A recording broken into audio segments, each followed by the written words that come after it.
ওরা হচ্ছে জামাত শিবির। তাই আমি আপনাদেরকে বলবো, জামাত শিবিরকে কখনো প্রশ্রয় দিবেন না। এরা চায় না যে এই বাংলাদেশে কোনো কি মাজার ফকির আউলিয়ারা থাকুক।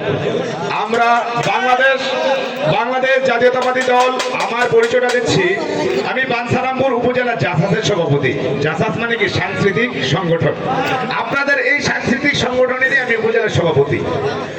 ফেসি সরকার বিদায় হয়েছে, কিন্তু যখনই ওরা এই কথাটা বলেছিল যে তারা বিদায় হইলে এই গান বাজনা করতে দেবে না, প্রাথমিকভাবে হয়তো আমাদের এলাকায় পারেনি, ভিন্ন এলাকায় করেছে, কিন্তু আমরা বাংলাদেশ জাতীয়তাবাদী দল এবং আমাদের দেশনায়ক তারেক রহমান একটা নির্দেশ দিয়েছে, এই বাংলাদেশ সবার।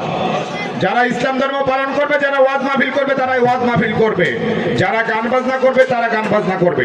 তবে আমি শিল্পীদের উদ্দেশ্যে একটা কথা বলবো, শতকরা 95% মুসলমানের এই বাংলাদেশ। আসলে আপনারা দীর্ঘ 4-5 ঘন্টা গান এবং পালা নিয়ে কথাবার্তা বলেন, হয়তো স্লিপ অফ টানে আপনাদের অনেক সময় ভুল হয়ে যায়।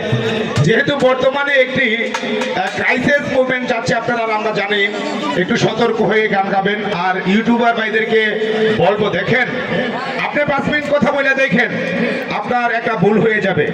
তো এই শিল্পীরা প্রায় 4-5 ঘন্টা গান কয়, তাদের হয়তো একটা গান বা কথায় ভুল হতে পারে। যদি সেটা হয়, আপনারা যেহেতু ইউটিউবার ব্যবসা করেন, তাদেরকে দিয়ে ব্যবসা করেন, সেই জিনিসটা যদি কোথাও ভুল হয়ে যায়, সেই জিনিসটা আপনারা কেটে দেবেন। তো আমি বাঞ্ছারামপুর উপজেলা বিএনপি এবং সহযোগী সংগঠনের পক্ষ থেকে আপনাদেরকে অভিনন্দন জানাচ্ছি। আর শিল্পীরা চলে আসছে, আমাদের অত্যন্ত প্রিয় এবং অত্যন্ত দেহভজন শিল্পী, আমাদের অত্যন্ত এই বাঞ্ছারামপুর উপজেলা নয়, সমস্ত বাংলাদেশ নয়, বিশ্বে যার পরিচিত ছিল ফারুক সরকার, উনি নেই। ওনার রুহের মাগফিরাত কামনা করছি। ওনার সুযোগ্য সন্তান ফেরদৌস সরকার, ভাইকে ধন্যবাদ জানিয়ে বাঞ্ছারামপুর উপজেলা বিএনপি এবং সহযোগী সংগঠনের পক্ষ থেকে আপনাদেরকে অভিনন্দন জানাচ্ছি।